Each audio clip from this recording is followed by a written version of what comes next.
Welcome to CPEHR presentation on healthcare reform state exchanges. This presentation reflects information regarding the healthcare reform and state exchanges as we understand it.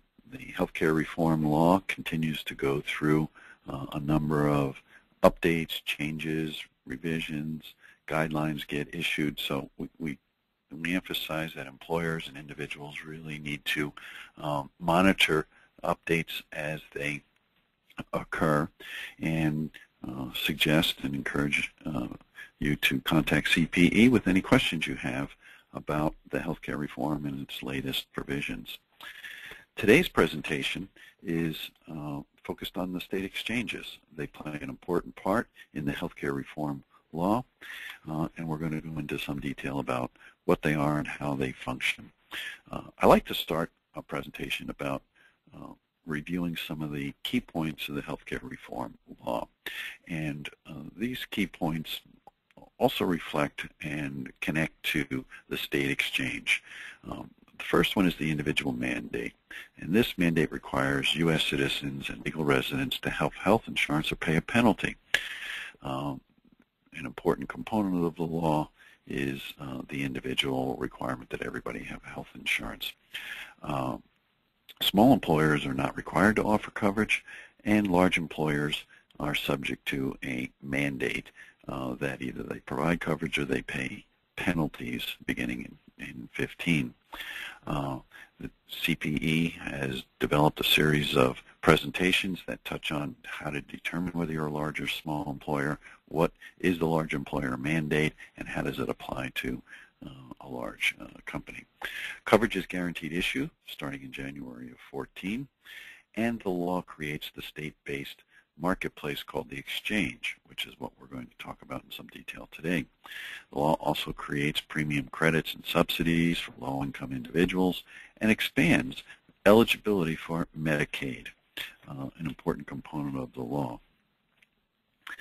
So, state-based exchanges. There's a couple of ways states are complying with the requirements of the law. States have the option to create their own exchange. States have the option to partner with the federal government and manage an exchange in their state, or they can default to a federally facilitated exchange, the federal government's exchange. And different states have elected different platforms for their exchange.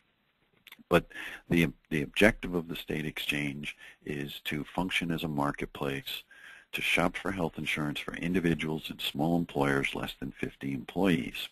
The exchange will operate as a consumer assistance organization. They'll help individuals and small employers select plans, process applications, determine eligibility for enrollment and premium subsidies. So they play a very large role in administering and executing the various requirements of the federal healthcare reform law. Exchanges will begin open enrollment October 1st of 2013, so just a few months, and they'll be fully operational by January 1st of 14. So the next slide gives us a view of how states are aligned around the state exchange platform that they've elected.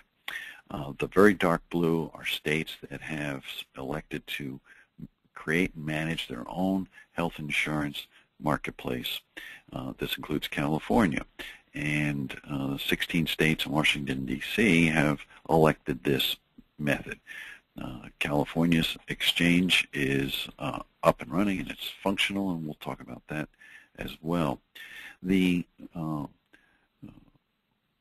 partnership marketplace, the medium blue on the map, Arkansas, Illinois, Iowa, Michigan, West Virginia, and Vermont, I think Delaware's there too, they've created a partnership state exchange with the federal government. And lastly, the light blue are the states that have elected to have the federal government establish a federal exchange in their market. So one of the emphasis of seeing how states are establishing their exchange emphasizes that each state exchange is going to have different features and different components, and they'll have different health plans available. The California State Exchange will not have the same benefit plans or carriers or pricing that the Texas Exchange will have.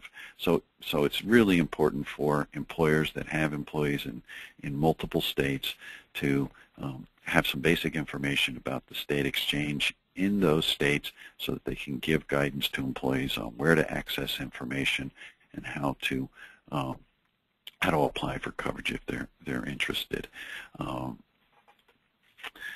So the next slide is about Covered California. This is the state exchange that's operating in California. It's up and functional in providing certain services and information.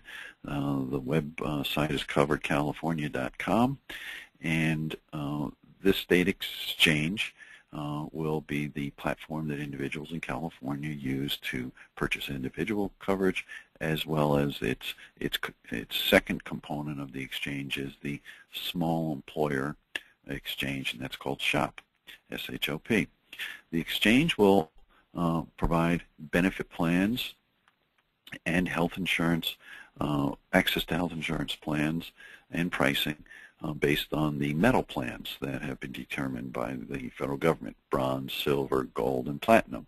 These plans have different benefit values: 60, 70, 80, and 90% actuarial value. There is also a catastrophic plan for children and young adults under 30 that will be available on the California State Exchange. The State Exchange will have its open enrollment beginning in October of this year, and individuals are required to purchase coverage during the open enrollment. They cannot purchase after the open enrollment closes unless they qualify as a result of a qualifying event and the rules that will apply to those qualifying events.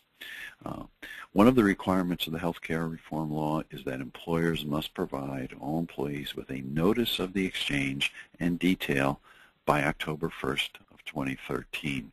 So if you haven't seen that notice and you're not prepared and need some assistance, CPE can help you. There are model notices that have been provided that will meet the requirements of the law that you can use and distribute to employees.